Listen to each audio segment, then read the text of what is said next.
দেশের সার্বভৌমত্ব রক্ষায় যদি যুদ্ধে প্রয়োজন হয় সেজন্য বিমান বাহিনী সদা প্রস্তুত আছে। প্রয়োজনে বিদেশ থেকে আরো অত্যাধুনিক বিমান আনা হবে জানালেন বিমান বাহিনীর প্রধান air chief marshal Hasan Mahmud Khan. বুধবার দুপুরে টাঙ্গাইলের রসুলপুর ফায়ারিং রেঞ্জে বার্ষিক গোলাবর্ষণ মহড়া পরিদর্শন করে এই কথা বলেন তিনি। জানান, পরিবহন বিমানের সক্ষমতা বেড়েছে। বৈশ্বিক চ্যালেঞ্জ মোকাবেলায় বিমান বাহিনী অত্যাধুনিক যুদ্ধ বিমানে প্রস্তুত।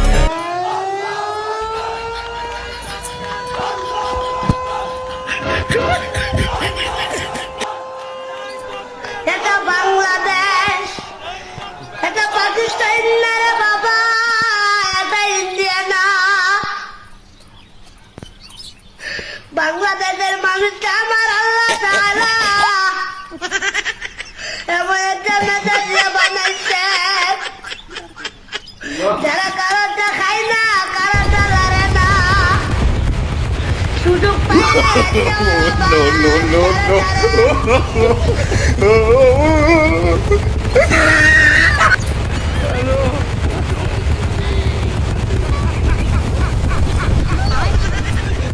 একটি মিসাইল ছোড়া হলো। এখন প্রশ্ন হলো, এটা শত্রুকে খুঁজে পাবে কিভাবে? মিসাইলের ভেতরে থাকে জিপিএস, রাডার আর সেন্সর, যা দিয়ে এটি লক্ষ্যবস্তু খুঁজে নেয়। এর ভেতরে থাকা গাইডেন্স সিস্টেম যা মিসাইলকে পথ দেখায়, আর থাকে কন্ট্রোল সিস্টেম যা দিক ঠিক রাখে।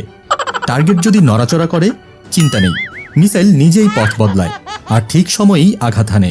এই প্রযুক্তি যত আধুনিক হচ্ছে, যুদ্ধ তত ভয়ঙ্কর হয়ে উঠছে। এই সম্পর্কিত বিস্তারিত জানতে কমেন্টে থাকা আমাদের ভিডিওটি দেখুন। বিশ্বের বিভিন্ন দেশের দূরপাল্লার আমি পারি না, আর পারি না, আমি কেন মরি না।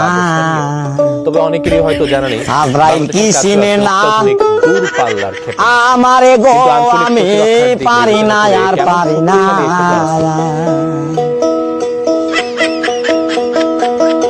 আমি হয়তো দুদিন পরে মরবো, আগে মরলে কি ক্ষতি?